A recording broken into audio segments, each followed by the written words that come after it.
विश्वकर्मा जयंती नरसोबा मंदिर लोकार्पण सोहळा मोठ्या उत्साहात. कबनूर येथे सालाबादाप्रमाणे विश्वकर्मा जयंती मोठ्या उत्साहात साजरी करण्यात आली. तर सकाळी 8 वाजता झेंडावंदन, फोटोपूजन व होम हवन अर्जुन सुतार यांच्या हस्ते करण्यात आले.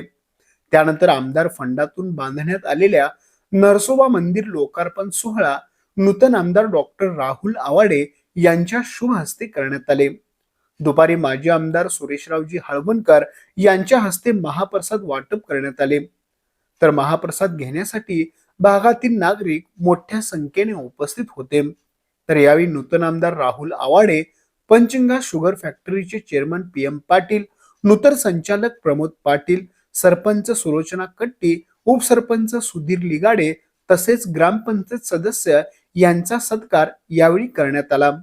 या कार्यक्रमासाठी अध्यक्ष सचिन सुतार, उपाध्यक्ष अंकुश सुतार, सुनील सुतार, शंकर सुतार, सागर सुतार, दीपक सुतार, सुनील सुतार, रवी सुतार, संजय सुतार, देवराज सुतार, शीतल सुतार यांनी परिश्रम घेतले.